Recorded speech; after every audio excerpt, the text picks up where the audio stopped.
más preámbulos, más información, porque entonces yo les estaría haciendo un análisis. La idea es que ustedes lean la ley, la analicen, la discutan y pues me den que me dan primero que me hagan un resumen.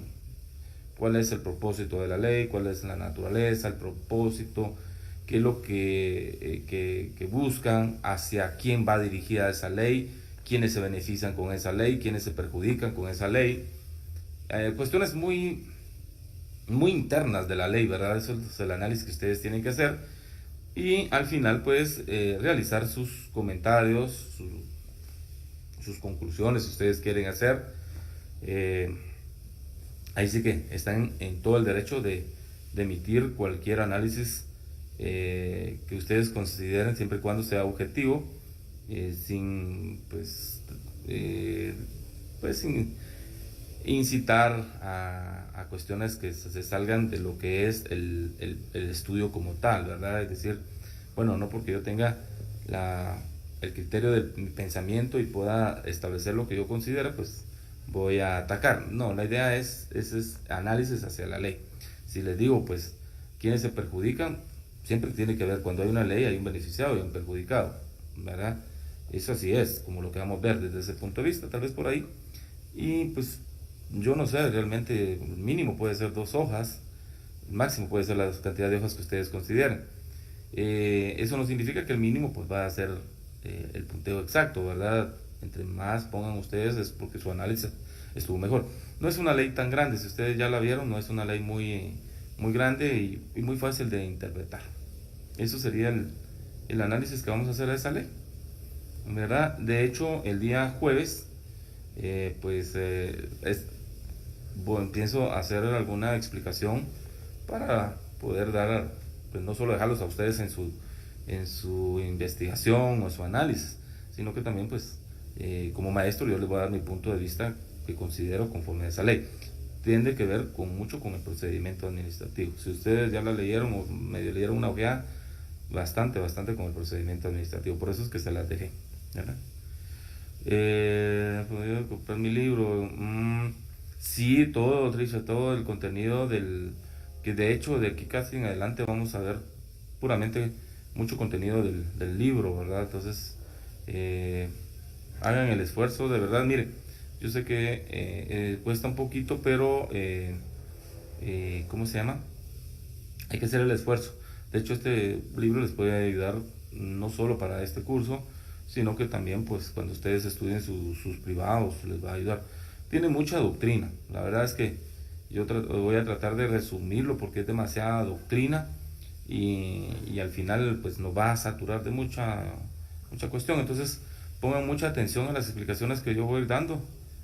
A sus órdenes, Trish.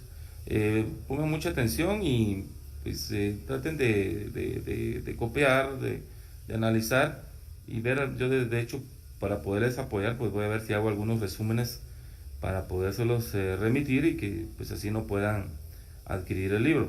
Sin embargo, pues si alguien lo tiene y a veces estudian en grupo, aunque hay que tener mucho cuidado por el tema de COVID, pues por ahí también se puede compartir un poquito con el material, ¿verdad? Entonces, yo de todo modo voy a hacer todo lo posible. Bueno, vamos a iniciar con lo que es el derecho procesal administrativo y vamos a tratar de avanzar donde más podamos, ¿verdad? Pues tal como lo dice en la página 29, nos vamos a ir prácticamente a la parte última del párrafo este y nos vamos a situar en la penúltima línea, ¿verdad? Donde dice que el derecho procesal administrativo se refiere solo a los procesos judiciales contra la administración y no abarca el estudio del procedimiento administrativo como tal, en el que se desenvuelve la función administrativa. Algo que es bien importante, lo hemos discutido, ¿verdad? No es lo mismo proceso, y lo vuelven a dejar acá muy claro, y procedimiento, ¿verdad? El proceso administrativo como tal, pues va a estudiar eso, el proceso administrativo, no va a estudiar el procedimiento administrativo. El procedimiento administrativo ya lo analizamos, ya lo vimos, y eso no lo va a analizar el proceso administrativo. Sin embargo, como lo establece acá, pero sí importa el resultado del procedimiento, lo que es el acto administrativo. Si vemos el proceso judicial común con el proceso administrativo, digo judicial común, por ejemplo, el proceso civil o el proceso penal o el proceso laboral, en muchos casos pues no necesariamente tiene que haber un procedimiento administrativo previo para iniciar un proceso judicial. Es decir, no hay un procedimiento previo a iniciar un proceso judicial, ¿verdad? Como es el caso, por ejemplo, en el proceso penal. Sí, bien, hay una investigación, pero no hay un acto administrativo, es decir, un otro procedimiento de serie de etapas que conllevara a ese acto para poder yo iniciar un proceso administrativo. Eso es lo que muchas veces difiere del proceso común, el proceso administrativo.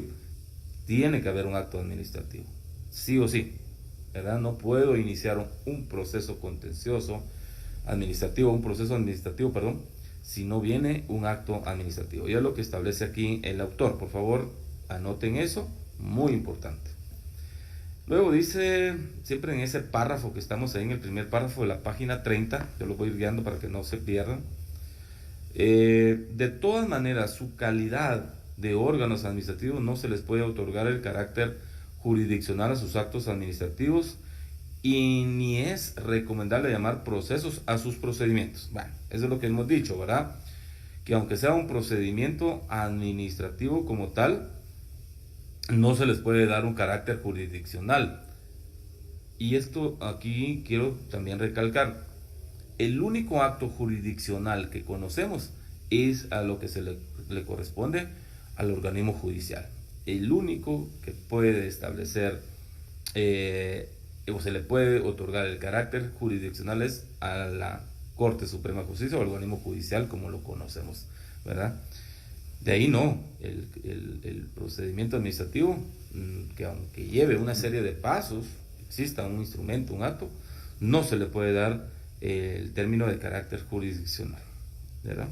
Y ahí lo dice también, por ahí está entre paréntesis, dice solo el organismo judicial ejerce la actividad jurisdiccional, ahí está claro. Toda otra terminología se presta a la confusión institucional y afecta a la vivencia democrática y una violación a la propia Constitución y a la separación, aunque no absoluta, de funciones de los organismos del Estado. Bueno, no vamos a entrar en detalle de lo que el autor establece, pero sí lo hemos venido recalcando. Tenemos que separar procedimiento administrativo de proceso administrativo. Son dos cosas diferentes.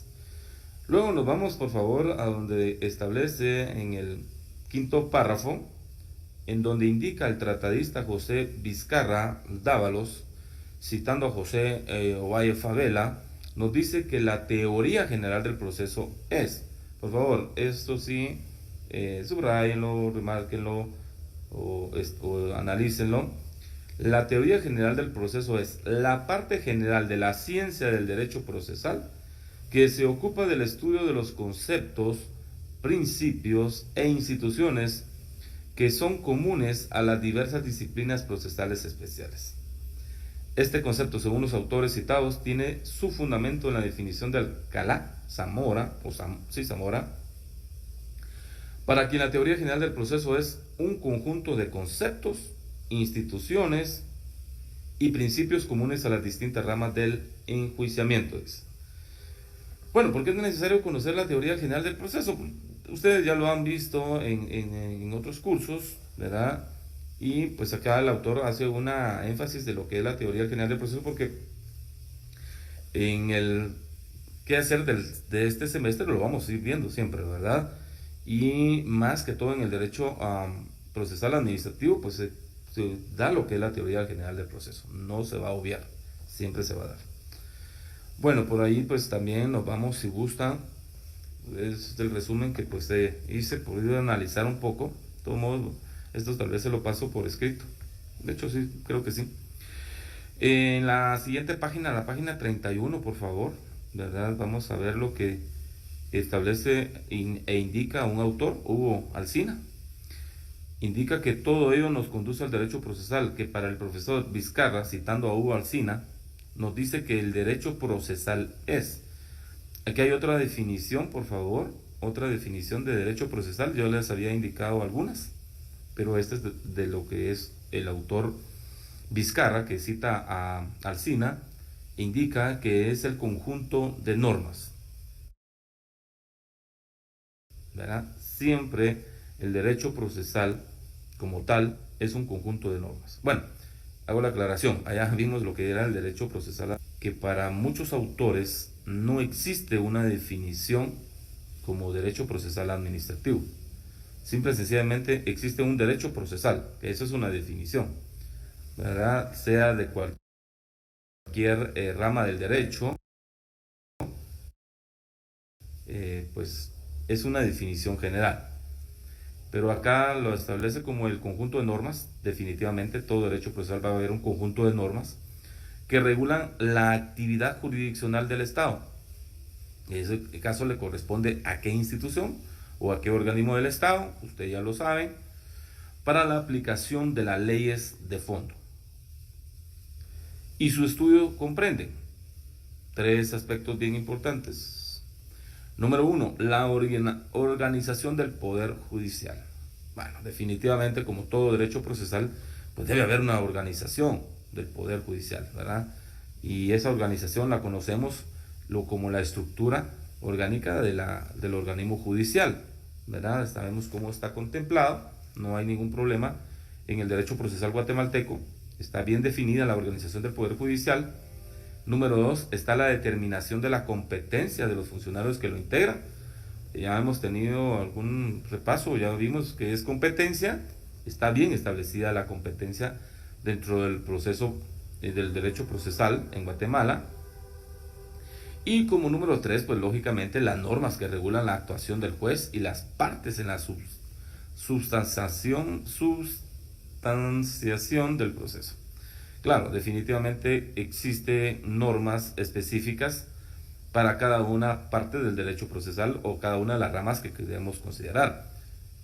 Por supuesto que para el derecho procesal administrativo claramente existe también una norma que podemos establecer y otras normas que son muy específicas, como el caso, por ejemplo, del Código Tributario, que establece también algunas cuestiones por ahí del proceso o el derecho procesal administrativo, pero que existe también una ley específica como es la ley de lo contencioso administrativo. Entonces, Guatemala puede decirse que este concepto o esta definición de derecho procesal está ampliamente establecida o determinada dentro de esta definición. Bueno, por ahí pues luego nos vamos siempre en la misma parte que es el concepto. Dice, si el derecho procesal se define de una manera muy simple y dramáticamente sencilla como el conjunto de normas referente al proceso del derecho procesal administrativo, podrá afirmarse que es el conjunto de normas que regulan el proceso administrativo. Bueno, yo creo que es parte de esto, es el concepto de acá. Hasta ahí nada más vamos a ver en esa página, por favor. Si gustan van ahí a ver, remarcando la parte que les voy indicando. Eso no significa que no lean lo demás, pero enfoquémonos en estos conceptos o en estas definiciones. Luego, en la página 32, podemos establecer también, irnos al tercer párrafo, donde indica que podríamos concluir diciendo que el derecho procesal administrativo, aquí ya lo define como derecho procesal administrativo, es la rama de la ciencia jurídica que estudia los principios, ya vimos claramente cuáles son los principios del derecho procesal administrativo, la naturaleza del derecho procesal administrativo, el desenvolvimiento y eficacia del conjunto de relaciones jurídicas denominado proceso administrativo. Luego dice, veremos más adelante si se cumplen estos presupuestos en el derecho procesal administrativo guatemalteco. Luego pues aparece lo que es la autonomía de la ciencia del derecho procesal administrativo. Dentro de ello nos vamos a ir directamente al numeral 1, que indica el derecho administrativo y el derecho procesal administrativo. Ya hemos también repasamos con la semana pasada, si no me equivoco, el día martes, perdón, lo que es en sí el derecho administrativo y lo que es el derecho procesal administrativo. No es lo mismo derecho administrativo que derecho procesal administrativo. Ambos lleva uno con el otro. Sin embargo, pues claramente pues ustedes ya pasaron esa etapa del derecho administrativo común, que es 1 y 2, son esos cursos, y no vamos a entrar en mucha énfasis en lo que establece el autor ahí. Sin embargo, pues también igual manera ya hemos recalcado lo que es el derecho administrativo, procesal administrativo, perdón, pero esto por favor léanlo ustedes. Este es prácticamente es un repaso de lo que vieron en los otros cursos, no vamos a entrar mucho en ese tema. Sin embargo, también en el numeral 2 establece en la página 34. No sé si vamos bien, si no por favor me indican. Página 34. Vamos a ver lo que es el derecho procesal administrativo y el derecho procesal. Por acá vamos a ver algunas cuestiones muy peculiares. Como les decía con anterioridad, hay una diferencia entre el derecho procesal administrativo y el derecho procesal común guatemalteco. Lógicamente, hay mucha diferencia entre el proceso o el derecho procesal como tal con el derecho procesal administrativo. Y les explicaba hace un rato que el derecho procesal administrativo pues viene de un procedimiento administrativo, cosa que el derecho procesal no necesariamente deviene de un procedimiento como tal, ¿verdad? Pero para poder tener algunos elementos un poco más sobre este punto doctrinario, establece en la página 35, leámoslo por favor, dice en el tercer párrafo: no puede ignorarse que las normas reguladoras del proceso administrativo y del proceso laboral se inspiran en los mismos principios. Eso solo es una relación que hace el autor, que las que regula el proceso civil, y dicho extremo lo encontramos en la propia ley de lo contencioso administrativo, al establecer que el Código Procesal Civil se aplica por integración al proceso contencioso administrativo. Bueno, hay algunas cuestiones que dentro del derecho procesal administrativo y el derecho procesal común sí le vamos a dar alguna relación como tal, y una de ellas son los principios, ¿verdad? La fuente del derecho también están bien concatenadas, el proceso como tal también está bien concatenado. Sin embargo, pues si yo les pidiera alguna diferencia en el examen entre el derecho procesal administrativo y el derecho procesal, una diferencia muy, pero muy importante, como les decía, es que el derecho procesal administrativo con el derecho procesal pues deviene de un procedimiento administrativo, mientras que el otro no necesariamente. Esa es la diferencia, pero lógicamente, como todo proceso, conlleva a una serie de peculiaridades muy importantes. De hecho, vemos también, por ejemplo, en el proceso contencioso, el proceso administrativo como tal, como lo establece aquí el autor, algunos principios pues son muy similares o iguales a los del proceso civil, ¿verdad? O el procesal civil y el procesal laboral.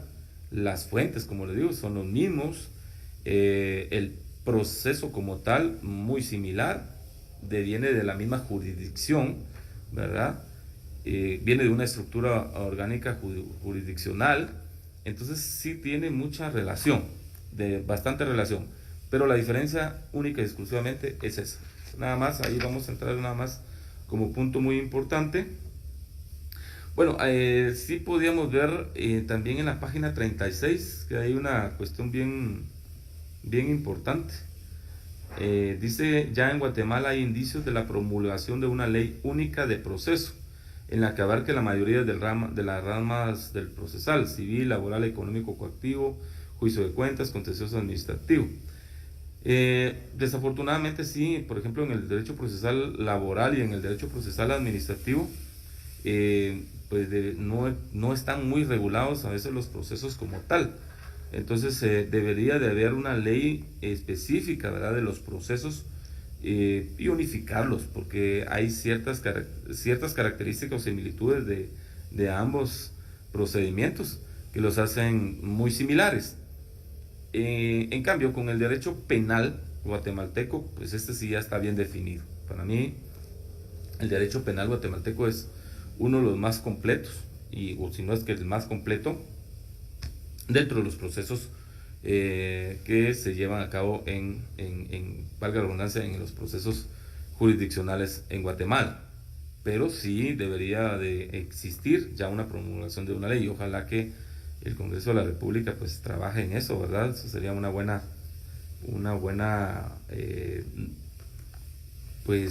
iniciativa y una buena satisfacción para todo como está la situación en Guatemala, pues creo que ayudaría mucho. Porque si lo vemos, el derecho procesal laboral es muy antiguo, entonces a veces un poquito muy desgastante, lo que lo hace a veces muy peculiar porque no llevan esa similitud de los procesos como por ejemplo el penal. Entonces ahí los jueces tienen mucho problema con estas situaciones. Igual forma es el procesal por el proceso contencioso administrativo.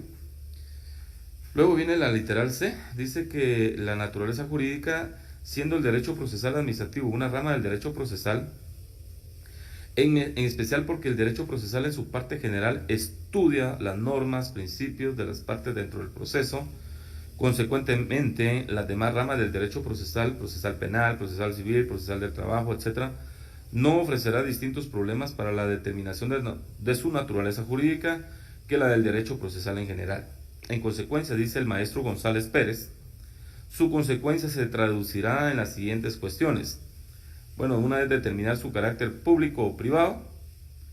La segunda, precisar el alcance de su valor instrumental. Y el siguiente, decidir acerca del carácter dispositivo o imperativo de sus normas.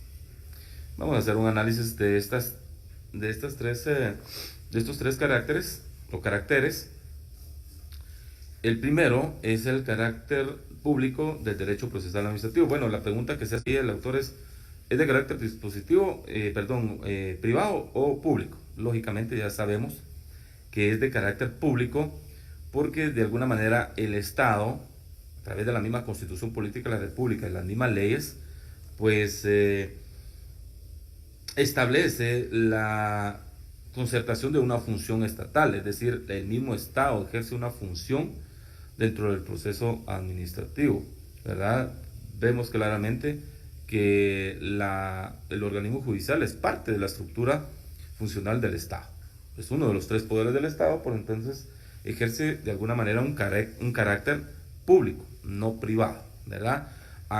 Cosa que en algunos otros países, no vamos a entrar en detalle, pues de alguna manera tiene tal vez algún carácter privado, pero en Guatemala es de carácter eminentemente público porque ejerce una función pública, ¿verdad? Lo leen lo demás ustedes, solo es para poder darle la característica especial.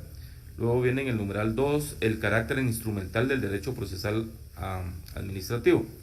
Bueno, desde que hablamos del carácter instrumental, lógicamente estamos definiendo como instrumentos que va a tener el derecho procesal administrativo. Claramente en Guatemala, pues, este derecho da varios instrumentos, es decir, plantea formas, plantea mecanismos y actos. Eso lo constituye en un carácter instrumental del derecho procesal administrativo. ¿Por qué? Al plantear formas, al plantear mecanismos y al plantear actos, le damos esa serie de instrumentos que lo hacen como tal un proceso, ¿verdad? Por eso también es parte de eso el numeral 2. Como resumen, para que ustedes lo tengan por ahí.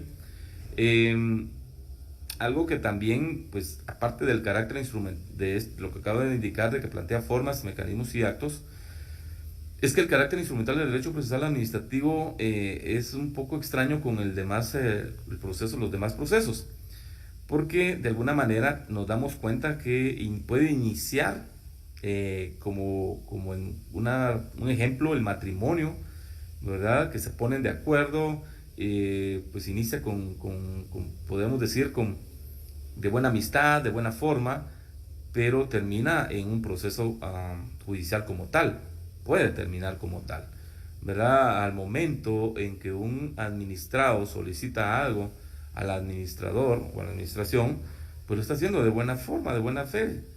Sin embargo, posteriormente puede terminar en un litis, es decir, en un conflicto. Aunque muchos autores determinan que el proceso administrativo no hay litis, pero durante un proceso como tal, pues sí, ¿verdad? Va a haber algún litis porque va a haber una serie de conflictos que lo pueden llevar a una sentencia o una resolución como tal, que va a beneficiar o perjudicar a otro. Pero a eso se refiere el derecho o el carácter instrumental del derecho procesal administrativo. Y como numeral 3 está el carácter imperativo de las normas del derecho procesal administrativo. Y lo que indica acá, esto lo vamos a leer, dice, ya lo hemos indicado anteriormente, que las normas del derecho procesal administrativo tienen carácter público, de donde se deduce que las mismas tengan carácter imperativo. Precisamente se ha pensado que un exponente de la publicación del derecho consiste en la intervención necesaria del Estado en las relaciones jurídicas administrativas privadas, haciendo la norma jurídica a aplicar una norma obligatoria. Bueno, desde el momento en que hablamos de carácter imperativo, estamos estableciendo como el sinónimo de imperativo de imponer, ¿verdad? El mismo Estado crea normas para imponer ciertas cuestiones que lo que vamos a establecer como comúnmente lo conocemos como el proceso administrativo. Y eso es lo que hace como ese numeral 3, el carácter imperativo, ¿verdad? Y muchas veces, pues, no solamente una norma puede ser de carácter imperativo, sino que supletoriamente podemos utilizar otras normas. No necesariamente que haya una ley específica. A eso también se le hace o se le denomina el carácter imperativo, ¿verdad? Yo no tengo una norma específica, pero supletoriamente puedo tomar. O sea, ese poder o esa de imponer también lo puede hacer, y eso lo realiza el mismo Estado. Por eso es una función pública, ¿verdad? Luego pues viene estamos en la página 38, la literal D, el derecho procesal administrativo en Guatemala. Habla de los principios informantes del derecho procesal administrativo. Aquí vamos a ver un poco lo que es la historia del derecho procesal administrativo. Lo vimos también el día martes y el día jueves. Sin embargo, pues acá, si ustedes pueden ver desde la página 38, la página, vamos a ver, hasta la página 44, sí, página 43 o 44, pues hay una historia de lo que es la evolución histórica del derecho procesal administrativo en Guatemala. Y vamos viendo de que desde el año 1808 pues se estableció ya un proceso administrativo como tal, y ha venido evolucionando conforme a las diferentes constituciones que se han promulgado en Guatemala, y pues de alguna manera ha evolucionado, ¿verdad? No podemos establecer que el proceso contencioso o el proceso administrativo de 1808 sea el mismo del establecido en la última constitución de 1986. Son diferentes, y a eso se le da una característica de evolución histórica, ¿verdad? Lo que yo les puedo decir es que podamos hacer un análisis, un resumen de todo esto, que lo puedan leer ustedes, ¿verdad? Para que vean prácticamente cuáles son esa evolución, y no solo en la misma constitución políticas o las constituciones, sino que también en algunas leyes, como lo es el Código Tributario, ¿verdad? Que el Código Tributario también, que a pesar que es una ley que no es una ley superior, pues también le ha dado énfasis a evolución o la evolución del proceso administrativo como tal. Entonces, por favor, esa parte sí les pido que lo lean. Luego nos vamos a la página 44. Página 44, por favor. Y establece sistema actual del derecho procesal administrativo en Guatemala. Dice que fueron decisivos en la evolución legislativa la creación del Tribunal de lo Contencioso Administrativo de 1879, pieza maestra del sistema, y que parece que será el eje de una futura conformación. Las posteriores constituciones de 1945, de 1965 y la actual de 1985. Yo les indicaba en 1808, ¿verdad? Porque sí, ahí empieza lo que es el proceso administrativo como tal. Sin embargo, en el año 1879 ya nace lo que es el Tribunal Contencioso Administrativo, ¿verdad? Solo para que podamos tener una aclaración ahí. Y lo último es la Constitución de 1985, regula normativa importante para la consolidación del Tribunal de lo Contencioso Administrativo. Posteriormente, la división en las salas por el Código Tributario de 1991 y con la nueva ley de lo contencioso administrativo a través del decreto 119/96 del año 1996, perdón, son el avance significativo en el derecho procesal administrativo guatemalteco. Entonces, prácticamente, si vemos ese avance, está establecido desde la creación del primer tribunal de lo contencioso administrativo en 1879, las conformaciones de las constituciones de constituciones políticas de 1945, 1965 y la última 1985 o 1986 que entra ya en vigencia, pues en donde se da el carácter, digamos, de los tribunales contenciosos administrativos.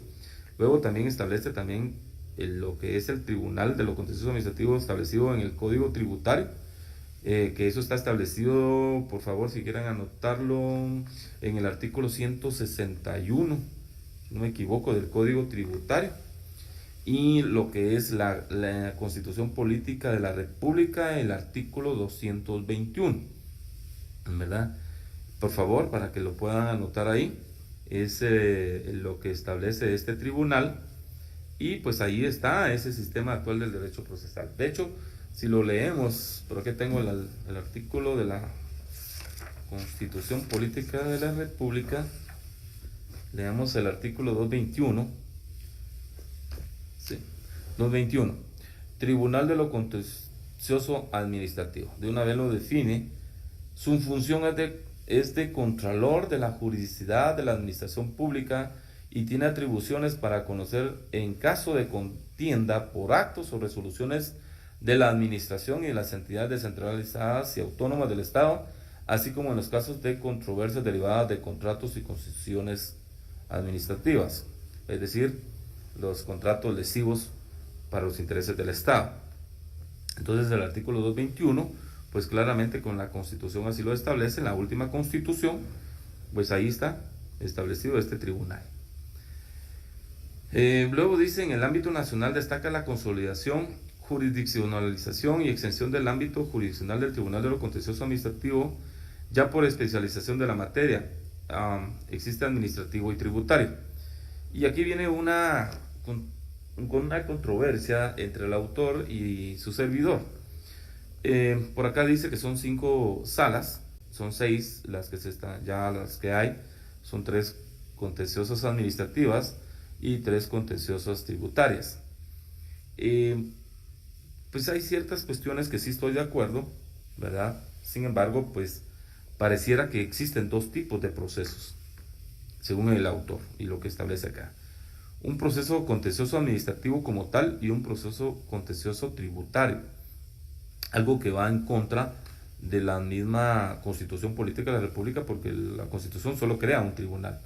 Lógicamente, que se puedan crear salas, pues eso no le da motivo a la creación de procesos diferentes, distintos. Cuando analizamos el esquema como tal del proceso contencioso administrativo, pues no hay mucha diferencia entre el tributario, ¿verdad? Todos devienen de un acto administrativo, los dos devienen de hecho de un acto administrativo, y el esquema pues es, el mismo. Sin embargo, pues hay algunas cuestiones que lo hacen diferente. Por ejemplo, en el contencioso administrativo común o normal, pues no actúa la Contraloría General de Cuentas, mientras que en el tributario sí pues se le tiene que dar audiencia a la Contraloría General de Cuentas. Y por ahí pues el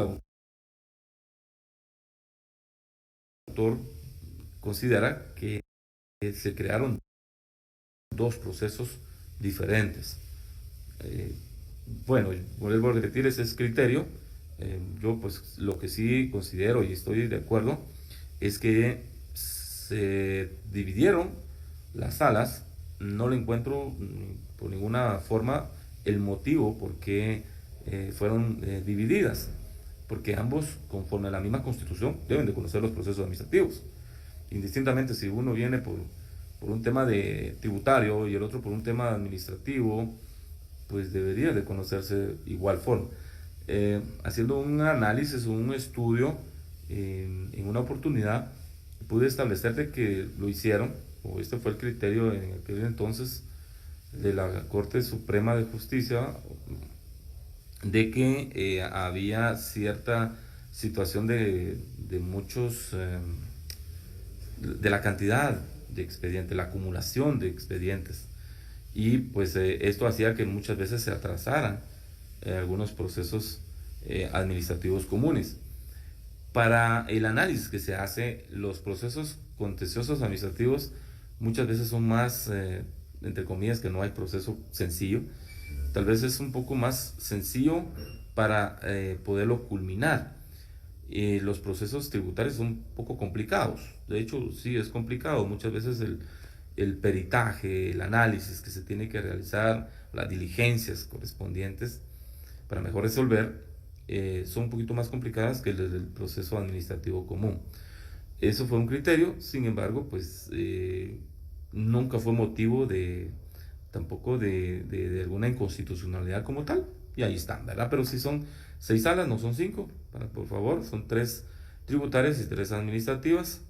Voy a ver si logro establecer un cuadro de cuántos expedientes ingresan por año entre las tributarias y las administrativas, porque creo que eso está en la página del organismo judicial. Ahí están, entonces, pero voy a ver si la logro descargar y se las envío y van a ver si ustedes la diferencia. Y no es mucha pues, pero la forma de resolverlo sí es un poquito más práctico el resolver los procesos administrativos como tales. Bueno, a eso se refiere esta parte de la página 44. Luego viene el numeral cuarto, dice cómo funciona el sistema actual del derecho procesal administrativo en Guatemala. En el momento actual el sistema funciona de la siguiente manera. Existe un tribunal único, conceptualizado como el Contralor de la Juridicidad de los Actos de la Administración Pública. Bueno, esta es una característica bien importante, ¿verdad? Algo que también es una diferencia entre el proceso administrativo y el proceso común, es que pues en el proceso ordinario, perdón, no común, ordinario, existen 2 instancias, la primera y la segunda. Muchas veces al amparo se le considera como una tercera instancia. No, ese es otro error. El amparo no es una tercera instancia. Dentro del proceso ordinario solo existen 2, primera y segunda.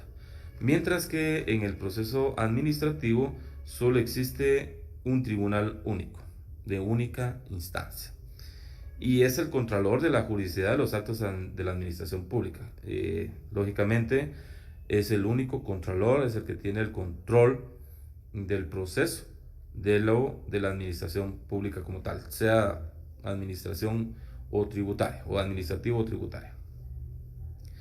Número 2, sus atribuciones es el conocimiento de las controversias que surgen entre la administración pública y los particulares. Regularmente, siempre, casi en su mayoría, salvo algunos casos específicos, como lo es el tema de la lesividad, que lo vamos a ver, pero estos son actos que vienen de controversias o que devienen entre la administración pública y los particulares, ¿verdad? Recuérdense que para poder establecer un proceso administrativo debe haber un acto administrativo, y a ese acto administrativo le corresponde a la administración pública realizarla, y los particulares lógicamente pueden ser perjudicados. En algún momento el autor dice que la administración pública, derivada del poder que impone, abusa de este poder y puede establecerse hasta en una ilegalidad, un abuso de autoridad, muchas veces en cuestiones de actos nulos, que deben ser nulos, como lo dijimos hace unos días, por el poder que ejerce. Y derivado a esto es que nace el proceso administrativo, ¿verdad? Pero el proceso administrativo va a nacer del particular hacia la administración pública, siempre. Solo casos, como les decía, de cuando sucede una lesividad, ¿verdad?, de algún negocio por parte de las instituciones del Estado. Luego viene como numeral 3, porque ahí se va a hacer el Estado contra el mismo Estado, ¿verdad? Es algo que vamos a ver cuando veamos esta parte.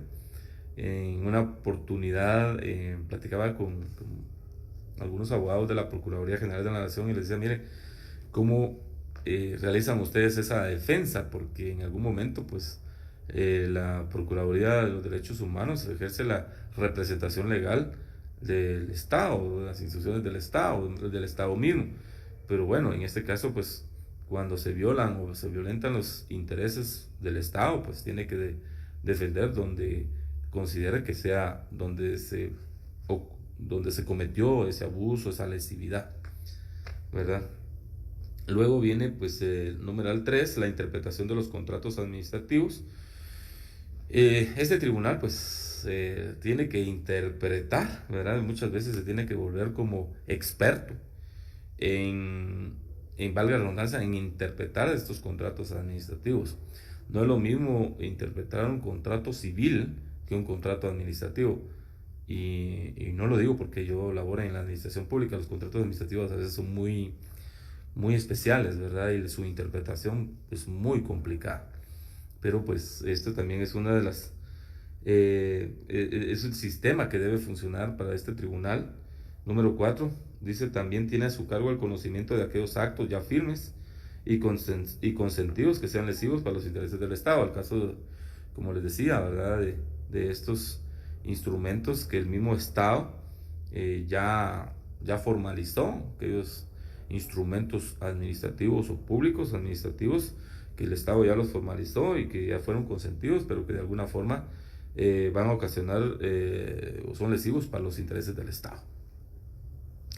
Luego viene como literal B, el tribunal es único, pero para los efectos de especialización se dividió internamente en dos clases de salas, dice, que ya sabemos que es la sala primera y la quinta. Del Tribunal de los Contenciosos Administrativos son especializados en Derecho Administrativo, y hoy está la sexta también, ¿verdad? Luego está la sala segunda, tercera y cuarta del tribunal, son salas especializadas en Derecho Tributario. Yo tengo por ahí un cuadrito, se los voy a remitir, y de lo que son las salas.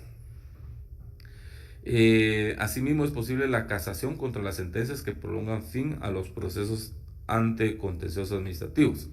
Definitivamente, también en el mismo artículo 221, en la parte final de este artículo, establece la misma Constitución Política de la República, que contra las resoluciones y autos que pongan fin al proceso puede interponerse el recurso de casación. Y no cabe otro recurso más. Aunque la misma autonomía del organismo judicial así lo considerara, no pueden establecer otro recurso más que la casación, toda vez porque la misma norma superior constitucional, perdón, así lo establece.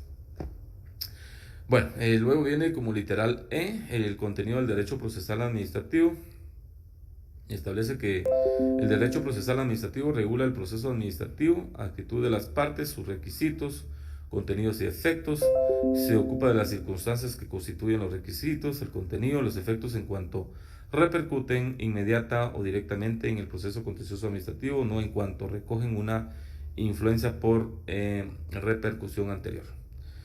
Por lo tanto, la ciencia del derecho procesal administrativo deberá estudiar el proceso administrativo en sus dos tipologías, ¿verdad? La administrativa y la tributaria. Su contenido se reduce al proceso administrativo, que estudiará tanto su unidad como en su variante.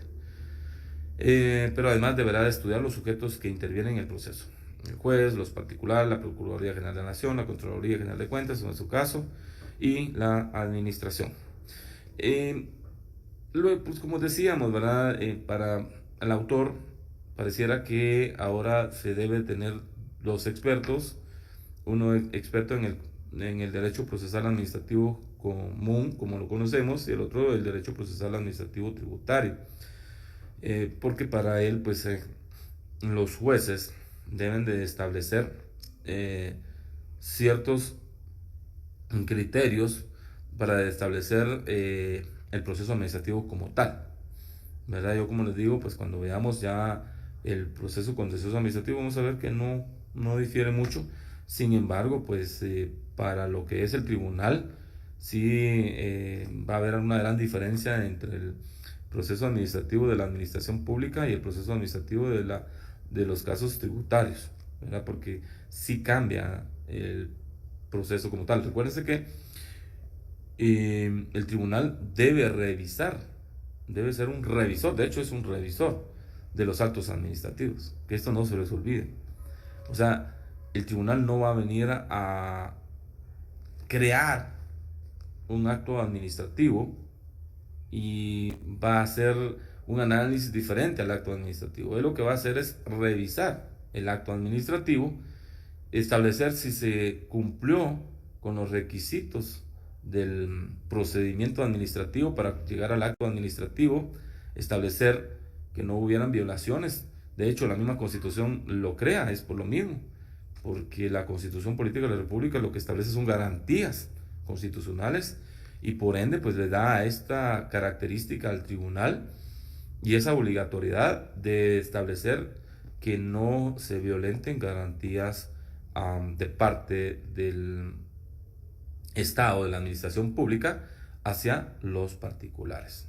Eso es lo que lo hace como parte del contenido.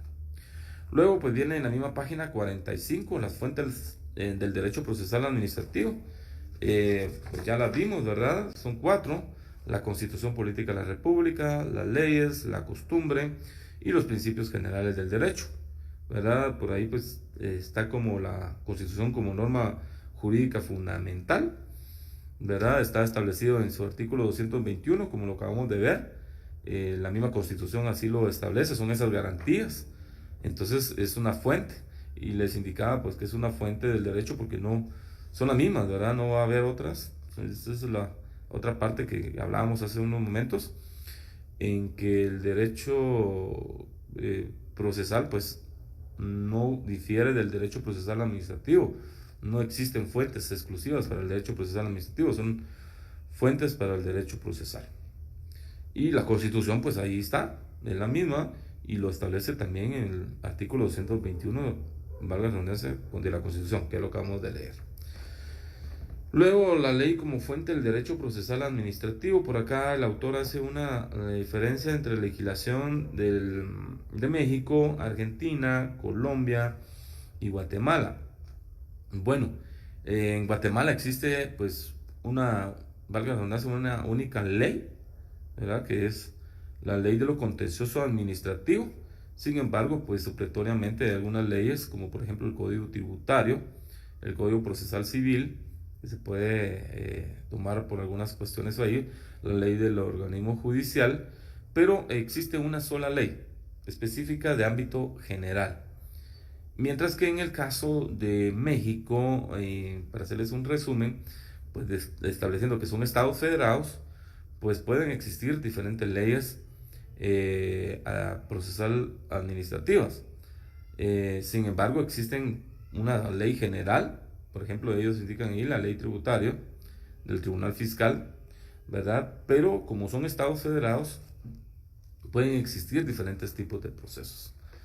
En Colombia la situación del procesal administrativo es distinta, puesto que es de justicia delegada, similar al sistema francés, en donde el Consejo de Estado colombiano funge como tribunal de lo contencioso administrativo, bajo la argumentación de la separación absoluta de los poderes del Estado. Este sistema es distinto, lo estudiaremos más adelante. Claro, vamos a ver más adelante esto, porque el sistema francés es todo lo que realiza, ¿verdad? No existe esta separación. En Guatemala, gracias a Dios, tenemos esa separación, ¿verdad? Que podemos tener los particulares, en donde primero, pues, llevamos un procedimiento administrativo que lógicamente es en la misma administración pública la que lo lleva a cabo, pero también posteriormente tenemos la garantía, ¿verdad?, de lo que establece el artículo 221 de la Constitución, y vamos a tener un proceso judicial, ¿verdad?, digno. Es decir, que aquí pues vamos a tener esa preeminencia de que no van a ser violentados nuestros derechos, si lo consideramos en algún momento así, cosa que en Colombia no lo es, y a eso es lo que se refiere, ¿verdad? Por eso tenemos una ley como fuente y estamos bien en esta parte. Luego está la costumbre como fuente de derecho, ya la analizamos, y lógicamente los principios generales del derecho, que ya lo vimos también la semana pasada. De todos modos, ahí están algunos ejemplos, ¿verdad?, de algunos principios, pero ya esos principios son los que hemos establecidos. Por ejemplo, ahí se menciona en la página 49 los establecidos en el artículo 6 de la Ley de lo Contencioso Administrativo. Veamos, hagamos un repaso, por favor. Y pues ahí nos podemos quedar el día de hoy, ¿verdad? Y el día jueves pues vamos a tratar de culminar a llegar a la página 60 para poder terminar este tipo de doctrina y posteriormente ya entrar a los recursos administrativos como tal. Esta es una explicación dado que tenemos que entender la diferencia entre proceso y procedimiento administrativo, pero creo que era necesario poder definir las similitudes o diferencias entre uno y otro. Entonces, no sé si tienen algún comentario que puedan realizar o alguna consulta que quieran realizar. Estoy a sus órdenes.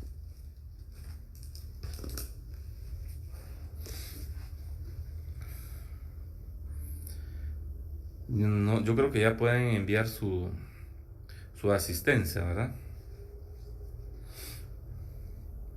Sí, por favor. ¿Algún comentario? ¿Alguna duda?